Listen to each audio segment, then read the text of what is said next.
Hello, we're bad at board games. Well, he's bad at board games. I'm Brad Lake. I'm Topher Ferguson. We're bad at board games, so you don't have to be. Today we're going to talk about Great Western Trail. It's our first impressions, and we wanted to go over our thoughts and our recommendations on this game. Toph, what was your first impression after we've played a couple games? Well, the fact that we played the first round of games due to you teaching me the wrong rules, turns out I won the game. Couple rules wrong. Right. No, I really like the game a lot. I did not think I would like this game. I didn't think I would like the theme at all. However, I knew that it was a highly ranked game. I knew a lot of people talked about the gameplay, the mechanics of it. I didn't hear anybody talk about the theme. I think we all know what the theme of Great Western Trail is. I just didn't think I was going to like it. Yeah, this theme, originally I would say, Western cowboys, it is not my thing. It just isn't. But after I saw some gameplay of it, after I saw Shut Up and Sit Down review it, I was like, there's something that really drew me into this. And this is definitely a game that without the theme, there's nothing. You don't have a game. So it's definitely not a pasted on theme anyway whatsoever. Yeah, I like the theme a lot. The idea of cowboys, the idea of out west, that's not the area that I like to study. I love history, but that's not my expertise. And that's not something that probably would ever have drawn me to this game. I do like complex games, and I do like learning the new games or even the reprints of great games. And that is what made me say, yes, I want to play Great Western Trail. And then we played, even with the wrong rules, we played, and it was mad fun. It was a great time. It's got so many mechanics to it. And those are the things, whether you like the theme or not, the mechanics will keep you wanting to try something new, wanting to go someplace new, or change up your strategies and what you're doing mid-game even in order to have a new experience or see what might work a little bit better. There's a lot going on in this game that you can do that. You can start making changes. Yeah, I think this game has a lot of longevity. I don't think you're going to get bored of it with the ability to play, and we're going to say the cows, or play the buildings, or play the train destinations, or play cowboys, engineers, and builders. All three of those things mixed with this mini card builder. There's just so much going on in this game, and it really does tax your brain.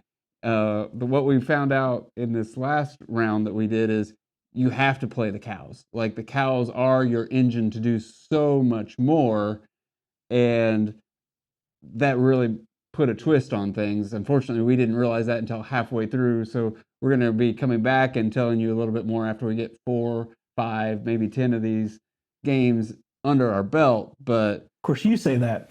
I started buying cows pretty much early in the game. Yeah. I like the engine builder. So for me, deck building is fun. I do like deck building games, and this is very much a deck builder in part.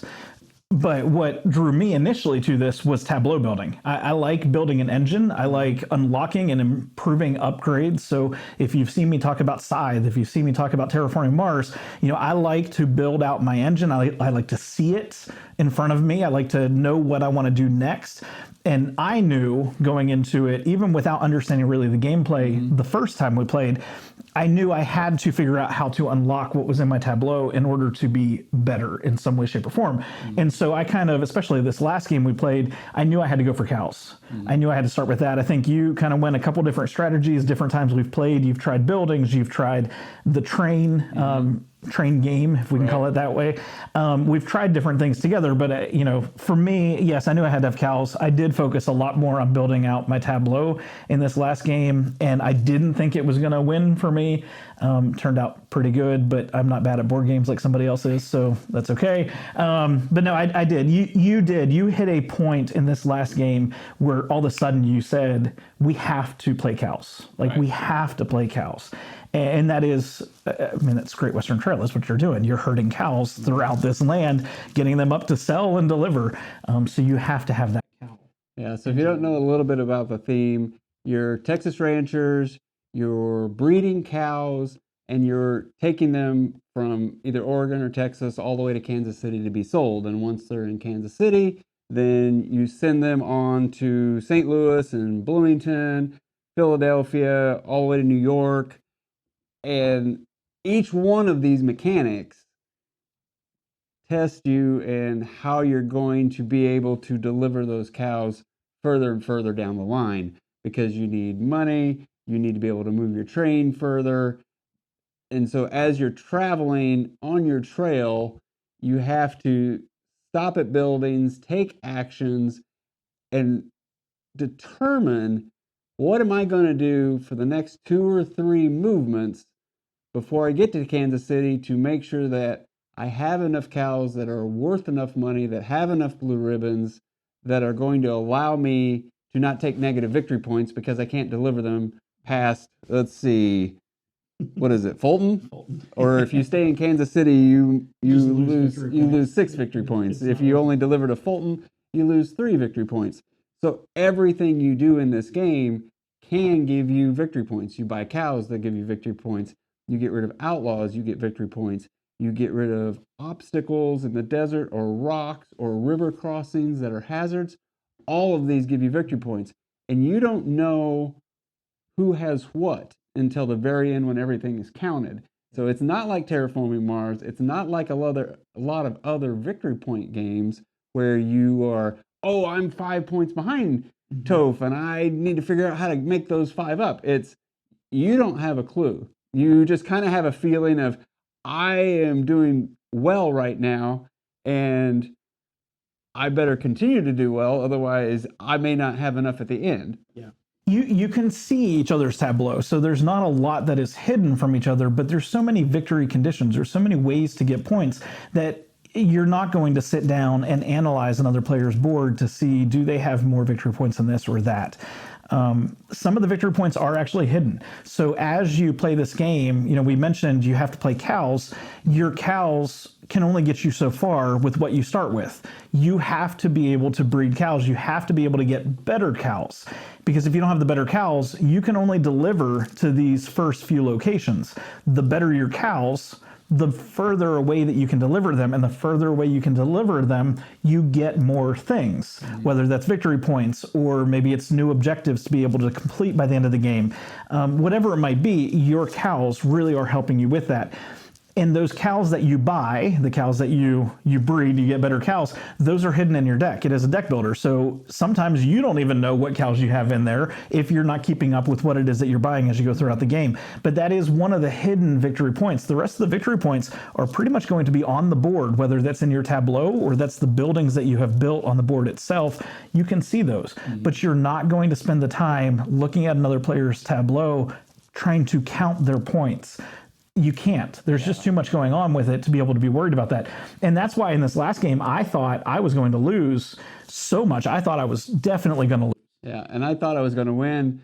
And then I destroyed Brad. Yeah, and then he started building his engine, and I could see it. And I'm like, I pushed the in-game condition to have it end as quickly as I could. So there's a condition where as you're buying workers and putting new workers out every turn, once they go all the way out to the bottom, the game's over.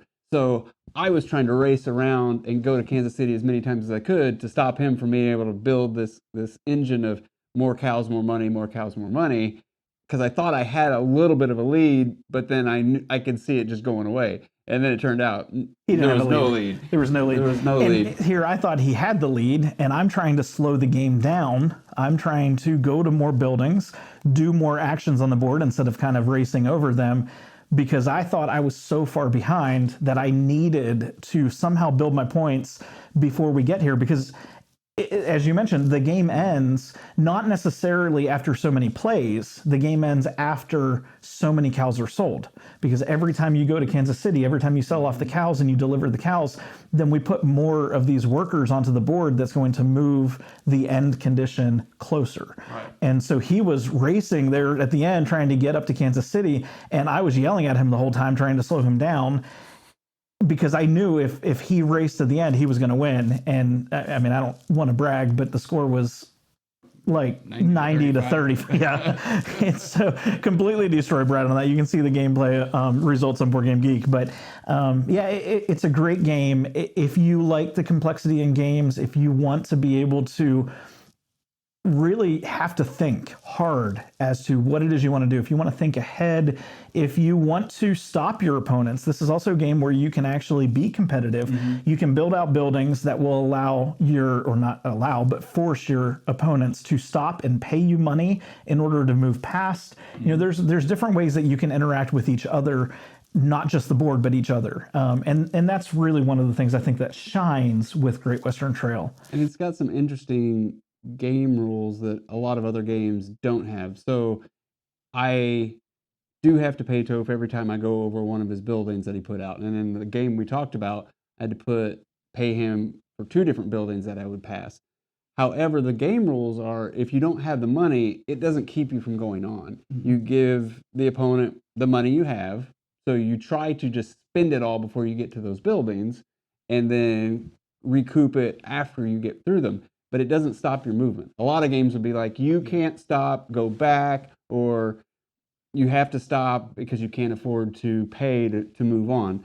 So there are little things like that all throughout this game that I just sat back and we were playing and I'm just like, I really enjoy playing this game. And I can't put my finger on it. You know, you get to Kansas City and you're like, yee-haw, right? And that's kind of in the rules. You know, it just gives you this feeling of you're enjoying this journey. And even though I lost, I enjoyed the game. I really, really like tabling this game. Some of these buildings on the board will allow you to do great things. They may allow you to build new buildings. They may allow you to buy new cows. They may allow you to do certain types of upgrades or certain parts of your tableau actions that will allow you to move your train or whatever it might be. Sometimes they allow you to sell off your cows for money. And I think that's kind of one of the fun mechanics of this is, you may be in a situation where you need money. And so you might have to sell off some of these cows. But what happens if you sell off these cows is then all of a sudden you're running a risk that you're not going to be able to deliver them. And you can only deliver to most of these cities once. After you've done that, you're done. And so if you get all the way up to Kansas City, what are you going to do with your cows if you can't deliver them out as far as you need to go because you've already built up to a certain length? Well, now you're having to deliver them to these 2 close locations that you can deliver to as many times as you want to, but you lose victory points every time, and sometimes major victory points when you go there. There's different routes that you can take. That's another fun thing. Brad, I thought was going to get me in this last game because he started building these buildings where you have to pay. You don't have to pay to get by every building, but some of the buildings will stop you and they will make you pay to get past. And in the very beginning of the game, the very beginning of the board, he laid down, I think, 2 or 3 buildings back to back that I was going to have to pay him like 6 coins to get past. But there's another route that I could go and completely bypass him. For 2 coins instead of 6, I could pay the bank and be done with it. And then I did the same thing to you. I think I built 2 and eventually 3 buildings you had to pay to get past, but there was no other route, or the other route was too expensive for him to go by. So I knew that he would take that. So there is a little bit of that bantering. There's a little bit of that trickery in the board of, can I go this way? Can I stop you and slow your engine down? It's not one mechanic. With this game, you have a deck builder, you have resource management, you have area control. And you're also buying workers. Yeah. And you're delivering. And then you're trying to get rewards. Yep. You've got other victory conditions, that are on the board. We didn't even talk about some of the locations the trains can go to. Yeah, and it's very nuanced. And the new version, this is the 2nd edition, I got this at Gen Con, I really enjoy looking at it on the table, right? So those are some of the things we liked about it. So what are our nitpicks? A couple of the nitpicks, this is a Euro game. So with a Euro game, iconography. Iconography, I'm sure if you've played any Euro game, you're trying to figure out what does this hand with the block that goes down and to the left and right and then, goes to grandma's house, we go, do, and you're kind of keep looking it up and you do finally get it, but if you play it 1 week and then it's 4 weeks until you play it the second time, you're like, I forgot what exactly that does. You have an idea. What other items would you say like nitpicks, or what detracts from the game? Not a whole lot. Honestly, I do like it very much. There are little things that I find annoying, but it's not a nitpick against the game. There's only so many cows that are out at a time, and in order to get new cows, you either have to use your cowboys to help, which makes the number of cows or the value of the cows you buy more expensive or less, or you have to advance the board to a certain point and you can put out some new cards. That's not a complaint against the game. It's annoying for gameplay because I want there to be more cows, but that is a good way to slow it down. It's a good way to ensure that, we're playing fairly and you don't have somebody that's buying up all the cows at one time, something like that. There are little things like that I find annoying. I wish they came out more often. And I would say this will give you that feeling that you may have heard with Euro games, is you are going a mile to get an inch. Mm-hmm. Yes. Sometimes, yes. Right? It's not point salad. He still did get 90 points, right? So it's not you play a couple of hours and, I did all of this work for 10 victory points. It's not that bad. However, you're just want that much easier. Just this hair. I'm okay with that. But you get it, yeah. But that's just part of it. And I think once you understand that, then you kind of, every game you go to requires you to have a different mindset. We didn't even talk about the objective cards, but you have objectives in this game. You're going to start with one. You might want to get more, and you might be willing to do that through actions, or you might have to take new objectives because of where you're delivering your cows to.